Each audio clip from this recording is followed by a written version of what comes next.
a whistle, and a chance to clean the ice. One of 2 times it's done each period. And a good chance for Harvard to try to draw something up is just outside of 11 minutes remaining in the third and final period. See what Ted Donato in his 20th season at the helm of Harvard can draw up.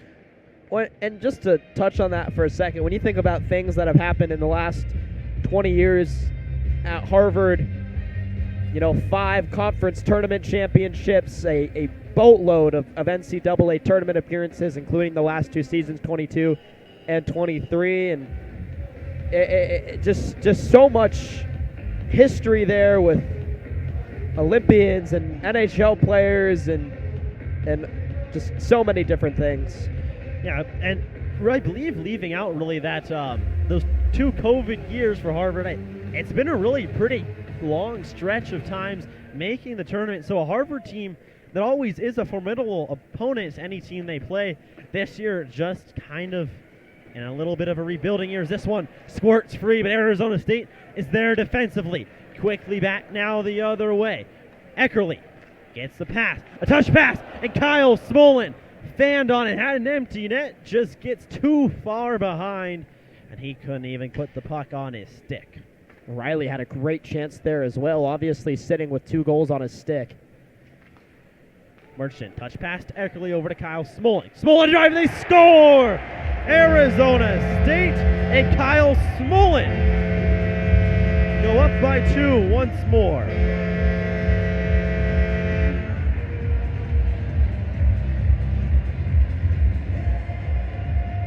All of a sudden, a 2-point night for Kyle Smolin, who had one of the best assists of the year at the end of the first period. Now it's just a beautiful goal, sharp shooting, near side, top corner, going short side over the shoulder of a goalie is real tough because usually you got more room on that far side, and he put that puck just in the perfect place and gets a well-deserved pat on the back there, his 5th of the year. And now that's all 4 goals coming from all 4 guys who are in the bottom 6 of this Arizona State lineup. So you want to talk about production and scoring by committee? You've got it. You saw it in Lake Placid. Arizona State gets scoring chances. Another drive from Chabakin goes over, picked up by Level. They get chances from those bottom 6 guys. Again here tonight. Smolin, O'Reilly, Gordon, Niedermeyer. And we heard at the beginning of the year, this team is deep, this team is deep, this team is deep. And unfortunately with some injuries, we're getting to see it. But it's paying off for ASU and Coach Powers, who's gotten some great players to come to this program. Too many to all dress on the same night. A quick burst in the offensive zone comes Harvard. Miller stick handles with it on the near side. Limbs it back around, picked up by Niedermeyer. Up and ahead to Copperwood, who chips it up and out. Hayduke gets it back in for the Crimson. Under 10 minutes remaining in the third period. Far side driving. Brian Chambers throws one in the slot, but no one's home. Copperwood kind of looks like he sustains a high stick, keeps going. Chipped out. Niedermeyer will regroup. Grattan rims it back around and in. Malahi out of his net to play it. Copperwood walks the line, this one. Young, a drive. That one won't make the net. Alex Young picks it up again. Works it back to the point. Another shot. Won't reach the net from Anthony Dowd. Murchison. Touch pass to Alex Young. Broken stick in the far side. Alex Young tries to put pressure.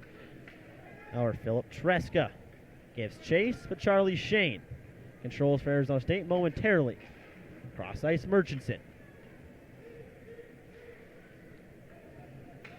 He'll chip it in once he gets past the red line. The drive. Another chance right in front for Arizona State. They're feeling some energy now, Ben. Yeah, things are picking up a little bit after that last goal. Still got that foot on the gas. They're not trying to, doesn't look like they're going into lockdown defense after getting that 2-goal lead. It's still the most dangerous lead, even with 8 minutes left. So Arizona State trying to protect that one is, yeah, you give up one and all of a sudden the other team's like, hey, maybe we can get another one, and that's usually why it's called the most dangerous lead in hockey. Arizona State trying to play with it now. They'll control. Picked up by Smolin. He'll slow it down. Throws in. And Sillinger sitting on the doorstep. This one chipped all the way back down. Going to roll the length of the ice. Giving chase is Tabakin. And a whistle. And icing. Triana Chris set inbound for Arizona State. She'll get it off to Jada Simmons, who works down the right side. Simmons still taking herself, steps in, now finds help for the left side corner. The shot, that one falls in thanks to Jalen Brown. See what Natasha Adair told her Sun Devils in the break quickly. Courtney Blake drives in, but we'll get a whistle for a foul. So Jaden Simmons on the foul. First personal, second team foul. Inbounded. Martinez gets off to Puello. Back to Blakely at the top of the point. Blakely, right side, at the elbow. Thought about pulling up, defended. Feels the pressure, gets it off to Jones. Left wing side, driving in. Jones puts it up for two and off the iron. That one falls. Rebounded, caught by Arizona State. Jaden Simmons takes it. Simmons down the right side, fast break, off to Chris. Chris in the right corner, now up to the right wing. Top of the point, Triana Chris holds on to it, works all the way over to the left side before she has to find help over to Jalen Brown. Brown drives in herself, fakes his pass, gets it up, and that one falls. Just the littlest movements, that quick fake pass out was enough to get all the space she needed for an easy layup there on the right side. Really nice by Jalen Brown. 21-18, under 6 to go, 5:56 to be exact, the Wildcats lead. Blakely controls on the right wing side, dumped off to Martinez. Over to Puello, left side. Puello looks for help, back to Martinez. Martinez picks up her dribble, back to Puello. Puello pulls up. It's for Martinez in the key, won't get there. That one goes off a couple hands, and they'll give it to the U of A. Nice tip by Trey Crisp, getting in that passing lane. She's done a really good job of that all season long and having that court vision. Puello from the baseline inbound over to Jones. Jones takes it, steps, looks over. That one clanks off the yarn and rolls on the back just as shot clock expired. The shot from Isis Bay. Yeah, wide open from Bay, just a little bit too strong, causes it to bounce up, and with the shot clock running out anyways, ASU getting the ball. 21-18, the Wildcats lead. 5:30 left here in the second quarter. Arizona State can't get across the timeline yet. Jalen Brown feels the pressure. She'll give it a turn to Puello. Puello back, puts it up, and that one falls for two. Helena Puello does a good job generating a turnover and puts the Wildcats up 23-18.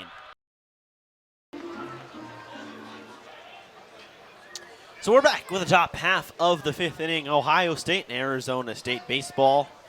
Brought to you live here from Phoenix Muni. And you're listening on Blaze Radio. Brendan Paul, Erik List with you.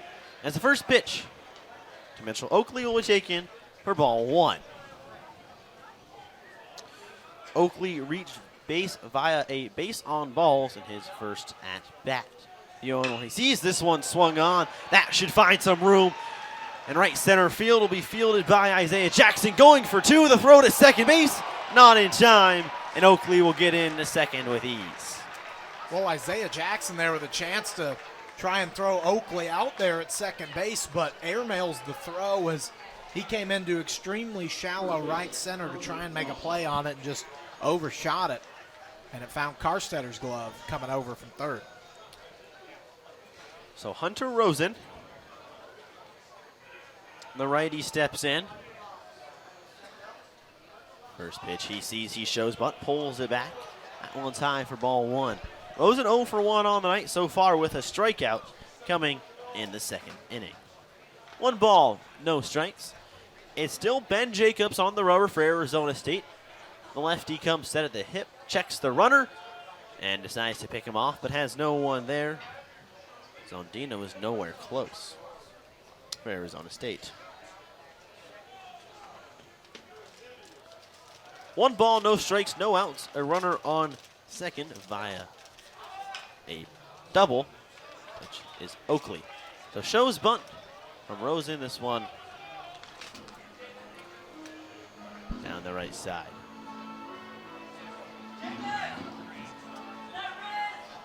So 1-1 the count. Lefty comes set on the rubber, checks the man, deals home. Swung on and missed from Rosen for strike 2. 1 ball, 2 strikes. Rosen, a guy needing to get something going here. Had a .238 average last year in 23 games played, 6 starts, so he's getting a little more time in the lineup this year. The 1-2, swung on and missed for strike number 3. It's another strikeout on the night. It's been very productive in that department so far. And you look at his stat line, that's the 7th strikeout for Jacobs, and it's looking like his first appearance. 4 1/3 innings and 7 strikeouts, and that's what he's looking at right now. So Josh Stevenson steps in with a runner on second. That's Oakley, 1 out. So the lefty first pitch he sees is taken for ball number 1 to the center fielder.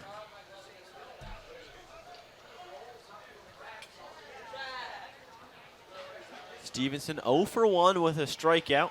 Coming in the 3rd, he gets another appearance here in the top half of the 5th. Wheels and deals, taken high for ball 2. So 7 strikeouts and 1 walk so far issued from Jacobs, and 2 hits. The 2-0 becomes a 3-0.